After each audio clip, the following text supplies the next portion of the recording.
on waste actually, and spawning in the top left-hand position. It is playing for Mouse Sports, of course. Victorious in that last series against Bling. It is MaNa. And in the opposing corner, it will be the pink Protoss player playing for Team Property. It is not the Terran, but the Protoss, RunA. RunA obviously just changing his race at the last minute there. Doesn't want to off-race against MaNa. Probably not the best of decisions. MaNa's PVT is really good as well. Yeah, absolutely. Remember also, of course, as we just saw previously, his PvP is also not really too bad. But PvP always has that that redemption of being a little bit coin flippy, being a little bit 50-50 in most of the times. So it can basically go either way here.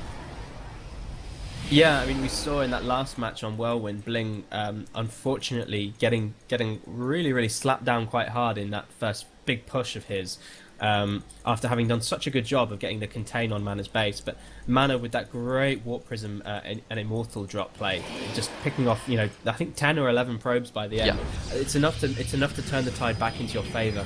And then when he was able to crush Bling's push so effectively, just really, you could tell that he just the supply advantage was huge. So there is that sense sometimes of a little bit of coin flippiness. I think certainly to the matchup. Indeed, so let's see how well he can do in this game. Both players once again going for pretty much the same openings we saw in the previous game here, with RunA going for that double gas, whereas MaNa decided to delay his second gas a little bit, therefore of course getting his first a little bit quicker.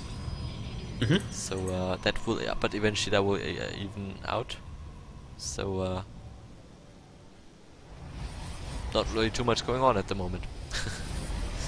Did you happen to catch GSL this week, beginning of the week? I think it was SOS or Flying, I forget which Protoss, but they went for a double assimilator deal in a PvP. The double assimilator deal, oh my god, that must be so annoying. It was amazing. I was like, is this the Bronze League I'm watching? But it was amazing, and it worked out really well, and I think he actually won the game as well. I mean, if you think of it, of course, it's 150 minerals pretty much down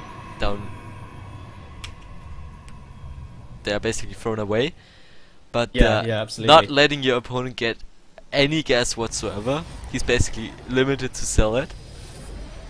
That is actually kinda interesting. I mean, if you think of it, everything would be so much delayed if you didn't get rid of it right away. Exactly. I mean, you delay your own gas, of course, because you've got to spend money on getting your opponents. Speaking of opponents, we've got double gases, of course, from both of these players. Mothership Core coming out for both of them, and they're doing pretty much the exact same thing, so not a great deal to talk about there. But yeah, it was really interesting, because obviously these simulators we talked about earlier, they've actually got 900 health, which is... they're pretty tanky, and I think it's exactly double the amount of the extractor and of the refinery, so it takes a long time for a zealot or two to get them down. It really can upset your opponent's gas income. That is almost overpowered. Being rushed out by both of these players. Yeah, not too much to talk about at the moment. Yeah, absolutely. Both players going for that. I think it's a free stalker opening. I don't see the. Oh, that's yeah, right. Yeah, it's just there's a free stalker. And behind all of that, MaNa will throw down a Stargate, maybe taking into Oracles or maybe even Phoenix. That also works fine. But eventually both players will meet each other here in the middle of the map. Already Proxy Pilot of MaNa gets spotted. Probe barely survives with 4 HP. But MaNa does all importantly protect his pylon, which is nice. So he's going to have a nice little warping point here. That of course eases things up a lot. Warpgate will finish here for MaNa in just 30 seconds.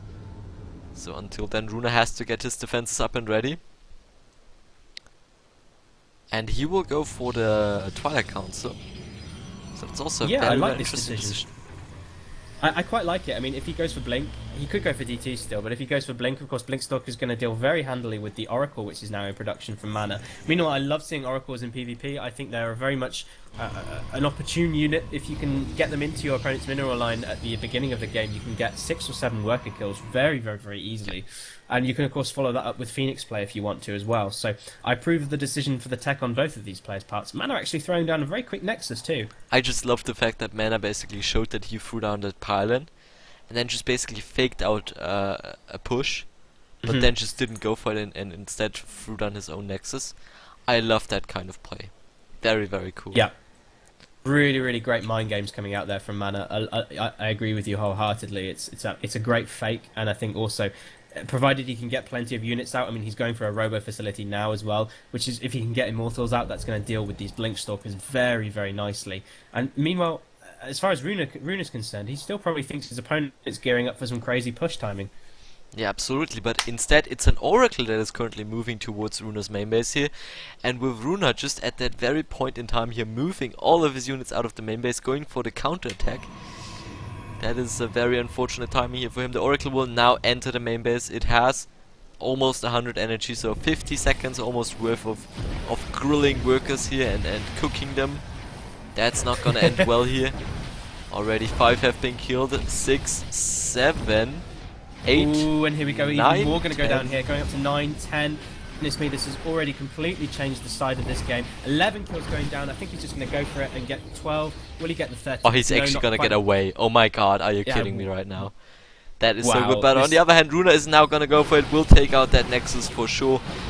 MaNa is going to try to defend it, will eventually activate full Nova Charge here back. Great force fields by RunA. They're blocking out most of the units of MaNa and therefore will get into a very nice position. Also double time warp there going down, basically trapping those stalkers down on the low ground. But Yeah, now with there's that an first popped out, immortal and the out, mothership core did go down as well. Yeah. Yeah, so I don't think RunA's going to be able to do much more. Certainly, he can't do much more around the main base. He's not going to be able to get up there. He hasn't got the vision of the high ground, and this immortal is going to do very nicely against these stalkers.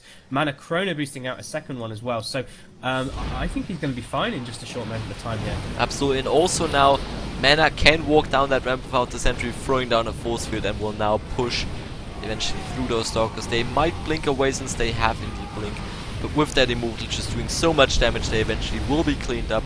Now the snipe is going to go down, but with all stalkers being on extremely low health, they will not get away. GG is called, and MaNa takes game number 1.